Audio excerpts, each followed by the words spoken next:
What you wanna know?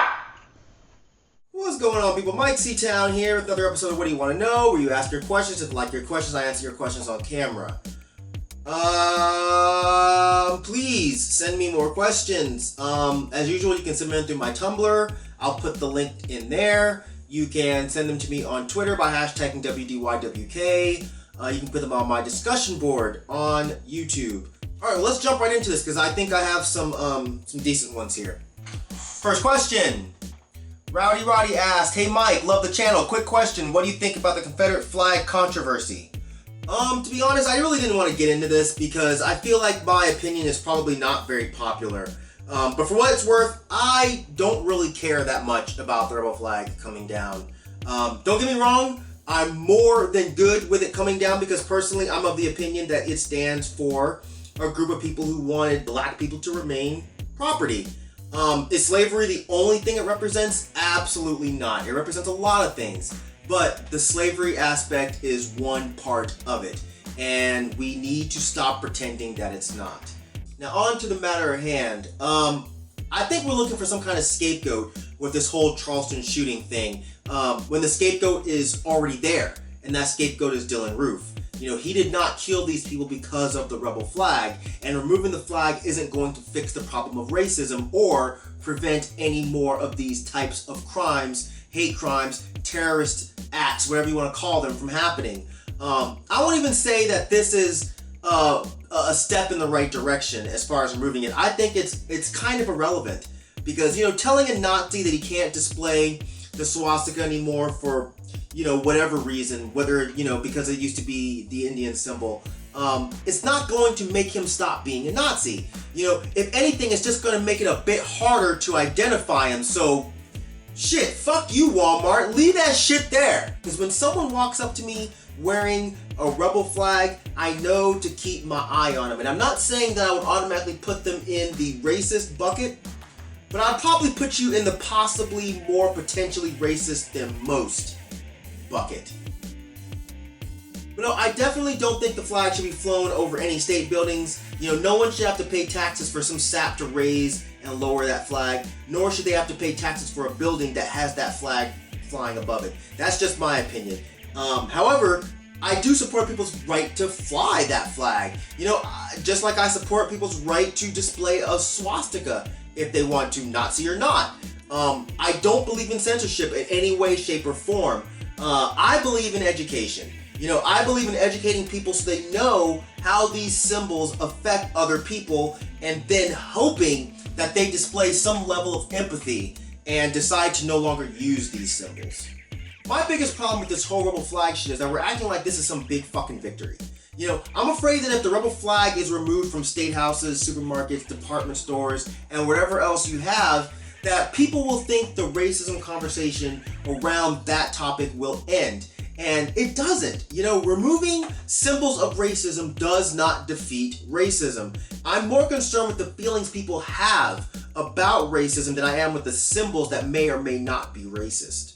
Listen, we can take every single rebel flag down from every single government building in the United States. But guess what? Those government officials are going to still think that you're a worthless piece of shit. And they're going to continue thinking that you're a worthless piece of shit. And they're continue making laws that imply and enforce that you're a worthless piece of shit. Focus on that. Focus on the removal of, you know, corrupt, hate-mongering politicians. You know, not the removal of the flag. Focus on publicizing legitimate examples of racism to as many people as possible. You know, focus on changing the opinions of people around you as well as people that are outside of your comfortable circle. Change other people's opinions about people. That's what's important. Once you affect the opinions of others, the rebel flag won't even matter anymore because no one will want anything to do with it. For whatever reason, I was reading an interview with Phil Anselmo the other day of Pantera, who I've always had my feelings about concerning his kind of racist leanings. And he said something that really interested me. He said, these days I wouldn't want anything to fucking do with it, meaning the rebel flag, because truthfully, I wouldn't. I wouldn't want much to fucking do with it at all. You see a rebel flag out there that says heritage, not hate, and I'm not so sure I'm buying into that anymore, you know? I think shit like that is what's important. Changing people's opinions about what these symbols represent, not forcing them to not be able to display them. If you understand what they represent, you won't want anything to do with them anyway, because those symbols no longer represent ideals that you hold dear. Now don't get me wrong and twist what I'm saying about the flag. Personally, motherfuck the rebel flag. My point is more so, if you want to change things, then don't let the conversation end with the removal of a sketchy symbol. Continue this fight whenever you have the chance. Not just when discussing it when it's this like hot topic issue, you know? Also, real quick, cut out this stupid challenge shit where you're running around taking other people's flags down. You are doing nothing to help the cause. Fucking grow up. You will not win the war against prejudice by forcing people to not be able to display what may or may not be a representation of prejudice. I'm not understanding how this is so hard for other people to understand. But whatever, moving on. Next question. Breezy613 said, Myke, are you going to AfroPunk this year? She's referring to the AfroPunk Fest that's happening in Atlanta this year. And absolutely, I will be there. Dead End Hip Hop just got approved to cover the festival, which is fucking rad. So if any of you guys are going, make sure you come and say what's up to us. We'll be around. However, I get really, really bad anxiety when I'm around really large crowds, so I won't be there the whole time, but I'll be there for a good chunk of it.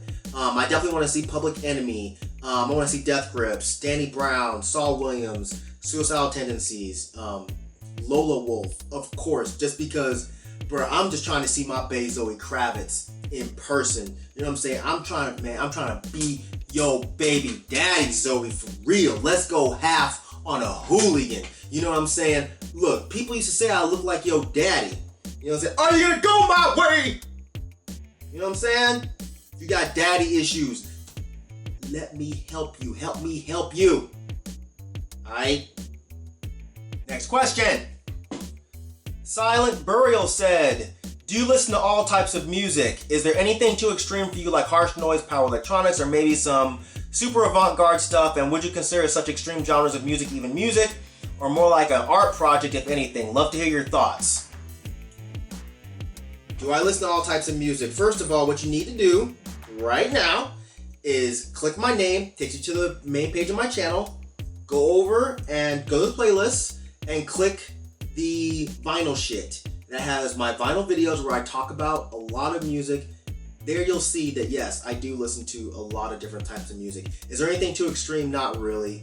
I don't know, man. The closest thing that's too extreme for me is probably certain types of noise. You know, I like a lot of noise and power electronics, like I like Grey Wolves, I like certain Merzbow, Prurient, A-Trax Morgue, Nurse with Wound, Pharmacon, of course, some of the old Swan stuff, the noisier Throbbing Gristle stuff. You know, I like that kind of shit, but yeah, the harsh noise that just sounds like a bunch of static, that's not really my thing. So, like, I'm not into all of Merzbow's shit. I'm not into Ramla. I'm not into a lot of Masana's stuff, but I don't know if I would say it's too extreme.